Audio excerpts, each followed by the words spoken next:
Buenas tardes, vamos a empezar a resolver el ejercicio 7.5 de termodinámica de Yunus Senken. Empezaré con la teoría de turbinas. En las centrales eléctricas de vapor, gas o en hidroeléctricas, el dispositivo que impulsa al generador eléctrico es la turbina. Y a medida que el fluido pasa por la turbina, se hace trabajo sobre los álabes. Los álabes es una paleta de los molinos. Los álabes están unidos a la flecha o al eje. En la figura podemos observar que los álabes de la turbina están unidos al eje de la turbina, la cual gira y se produce trabajo. Vamos a realizar una comparación con el esquema típico que se representa en los libros para describir una turbina. Entonces, lo primero que hacemos es trazar la frontera de sistema o superficie de control, y lo que está dentro de la frontera de sistema es el volumen de control.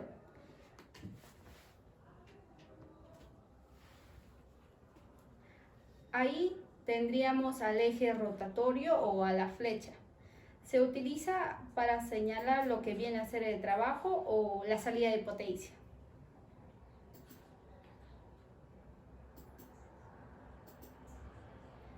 La turbina está formada por una entrada y una salida.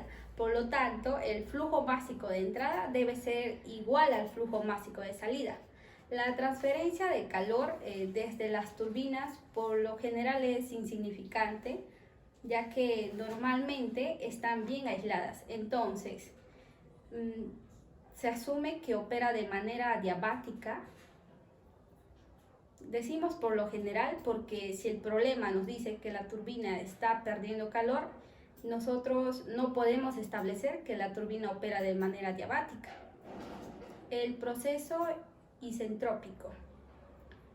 Este es un proceso en el que la entropía se mantiene constante, es decir, una sustancia tendrá el mismo valor de entropía tanto al final como al inicio del proceso, si este se lleva a cabo de una manera isentrópica. Ahora vamos a iniciar a analizar el ejercicio. En una turbina adiabática entra vapor de agua a 5 megapascales y 450 grados Celsius y sale a una presión de 1,4 megapascales. Y nos pide determinar el trabajo de salida de la turbina por unidad de masa de vapor si el proceso es reversible. Vemos que es un proceso adiabático reversible, por lo tanto es isentrópico. Entonces, en el estado 1 y en el estado 2 va a haber la misma entropía. Lo primero que vamos a hacer es colocar lo que nos dice el ejercicio, que es agua. Tenemos al modelo, que es real, y en análisis de sistema, que es volumen de control porque es una turbina, y las unidades es potencia. Y el diagrama va a ser temperatura, entropía, y las unidades lo vamos a cambiar porque el ejercicio lo amerita. Entonces, las unidades que vamos a utilizar en la presión es megapascales, en temperatura es grados Celsius. Ahora hacemos un clic en nuevo proceso y aquí nos sale si es isóbaro, isócoro, isotermo, y en este caso marcamos adiabático, isoentrópico. Entonces, colocamos la línea y comenzamos el proceso. Aquí vemos los valores, pero el ejercicio nos dice que la presión en el estado 1 es 5 megapascales. Colocamos y lo fijamos. De igual manera para el estado 2, donde la presión es 1,4 megapascales y la temperatura inicial es de 450 grados Celsius. Vemos que las entropías son iguales. Esto es porque es isentrópica, y como el ejercicio nos pide el trabajo de salida de la turbina, aquí tenemos la respuesta.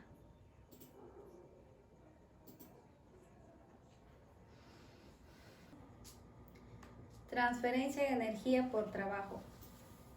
El trabajo es una interacción de energía que ocurre entre un sistema y el exterior. La energía puede cruzar la frontera de un sistema cerrado en forma de calor o trabajo. Entonces, si la energía cruza la frontera de un sistema cerrado, no es calor, debe ser trabajo. Es fácil reconocer el calor. Su fuerza impulsora es una diferencia de temperatura entre el sistema y el entorno. Por lo tanto, se puede decir simplemente que una interacción de energía que se origina por algo distinto a una diferencia de temperatura entre un sistema y el exterior es trabajo.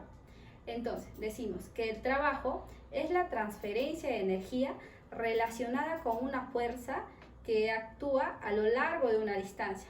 Un pistón, un eje giratorio y un cable eléctrico que cruzan las fronteras del sistema son situaciones que se relacionan con interacciones de trabajo.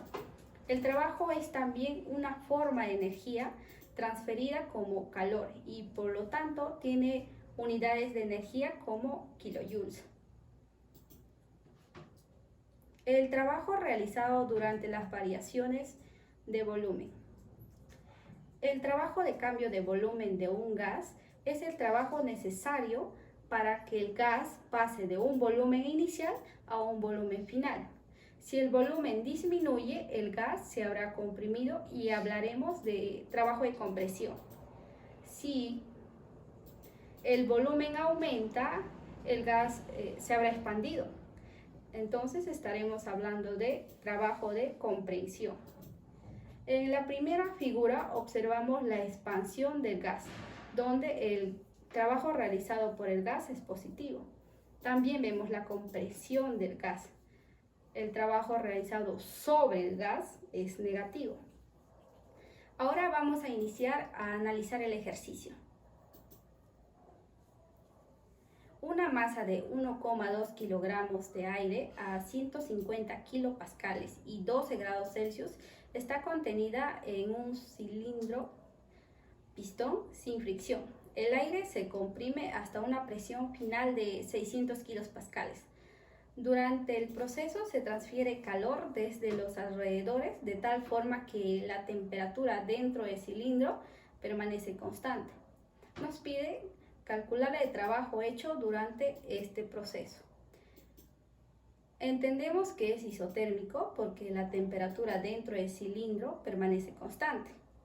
Lo primero que vamos a hacer es colocar lo que el ejercicio menciona, que es aire. Tenemos al modelo, que es ideal, al análisis del sistema, que es masa de control, porque es un cilindro, y en las unidades es energía. Y el diagrama es presión, volumen. Y las unidades las cambiamos de acuerdo al ejercicio. Entonces, las unidades que vamos a utilizar son en presión, son kilopascales, en temperatura es grados Celsius y en masa es kilogramos.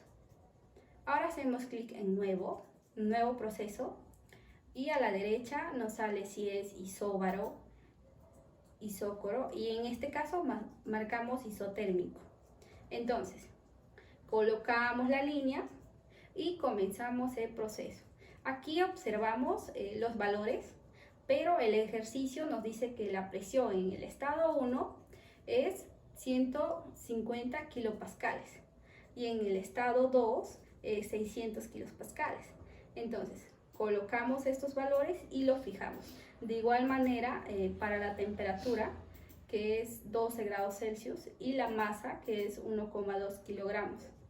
Es un proceso isotérmico. Y como el ejercicio nos pide calcular el trabajo hecho durante el proceso, aquí ya tenemos la respuesta. El signo negativo confirma que se hace trabajo sobre el gas. Es decir, este es un proceso de compresión. Voy a realizar un experimento sobre la ley termodinámica, o también conocida como la ley del equilibrio térmico. Para comprender mejor, vamos a ver teoría. La temperatura es una propiedad esencial de la termodinámica. Su medida o determinación cuantitativa se realiza con instrumentos llamados termómetros. La ley cero de la termodinámica postula que es posible medir la temperatura, es decir, que la temperatura es una propiedad. La temperatura que se representa con la letra T es aquella propiedad que determina la capacidad de un sistema para intercambiar calor.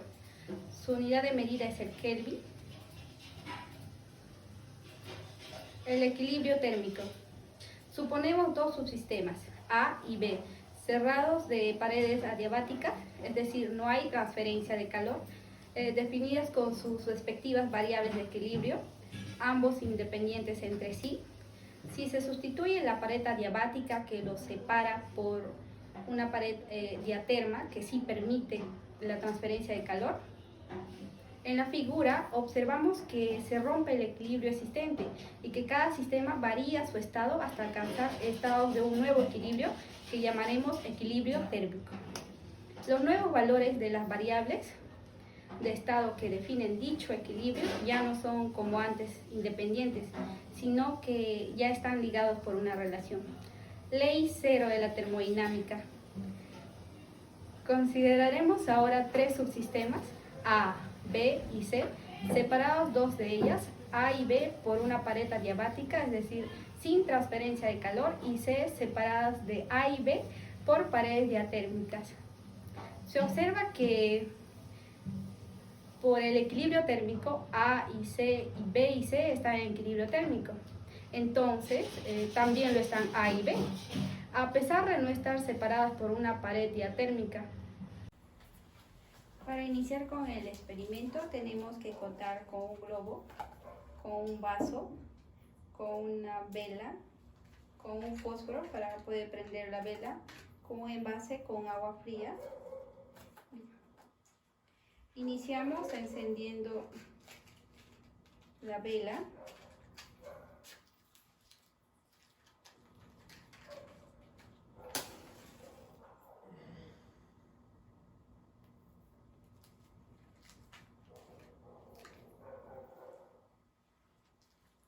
Ahora vamos a calentar el aire dentro del vaso.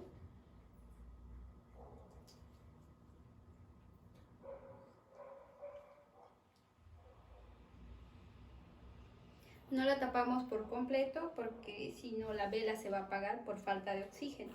Entonces lo mantenemos ahí hasta que esté caliente.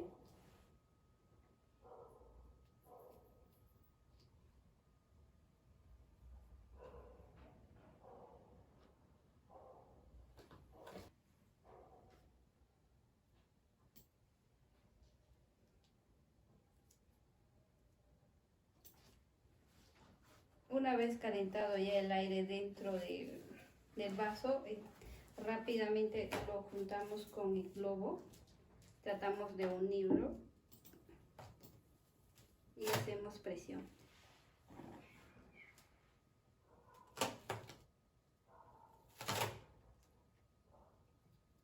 Tanto la vela como el vaso vamos a llevarlo hacia el agua fría.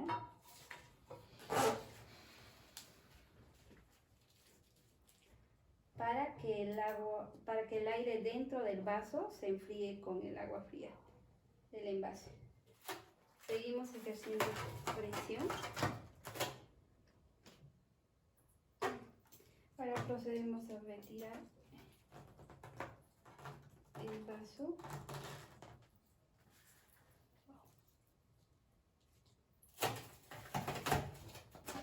Y observamos que se encuentra en equilibrio térmico.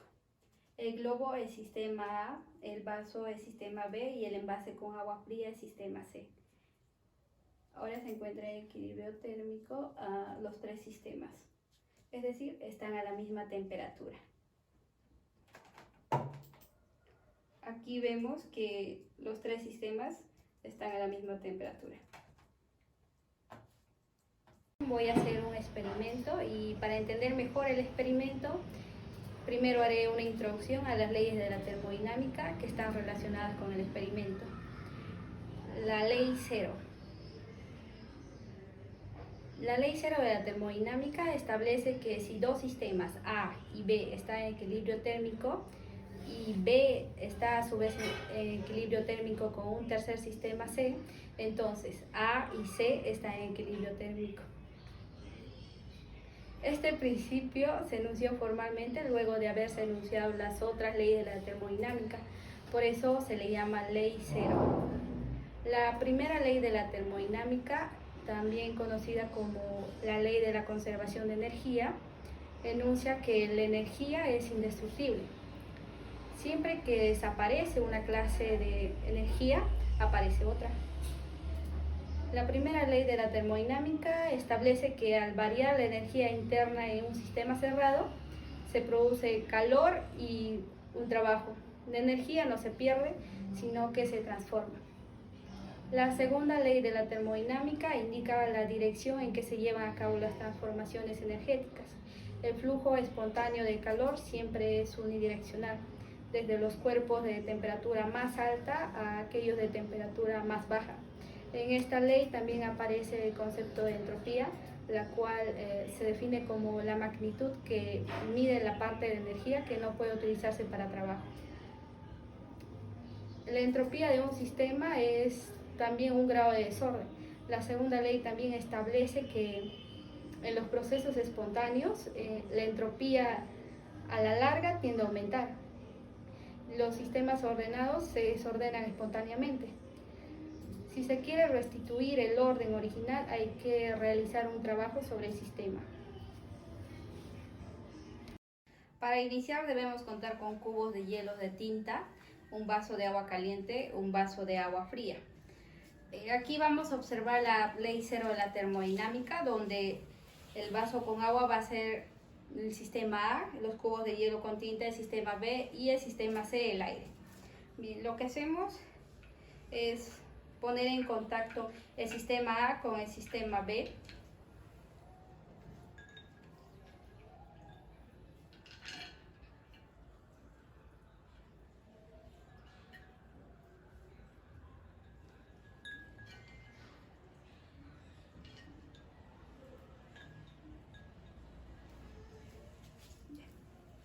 Este sistema, ambos sistemas buscan el equilibrio termodinámico. A su vez, estos dos sistemas van a lograr un equilibrio con el tercer sistema, el aire.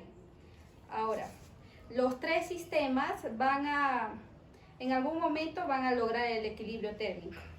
Ahora, la primera ley de la termodinámica también lo vamos a observar. Al momento que nosotros ingresamos el cubo de hielo en el agua, observamos que el agua le cede calor al cubito. Entonces, esto lo hace para buscar el equilibrio termodinámico. Entonces, la temperatura del agua va a bajar, pero la cantidad de calor no va a cambiar, sino que se va a distribuir. Ahora, la segunda ley de la termodinámica también lo vamos a observar.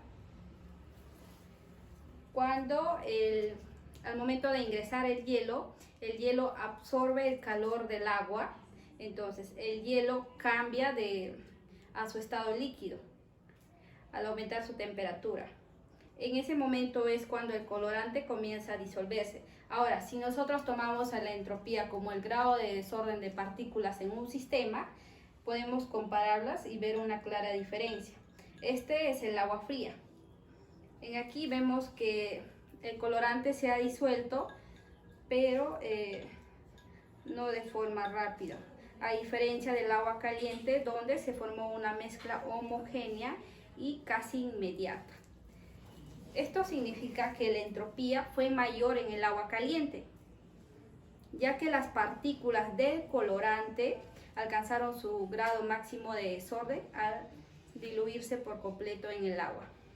A diferencia del agua fría, donde las partículas permanecen más ordenadas, entonces no alcanzaron su valor máximo de entropía. Vemos claramente la diferencia. Acá todavía hay restos de hielo.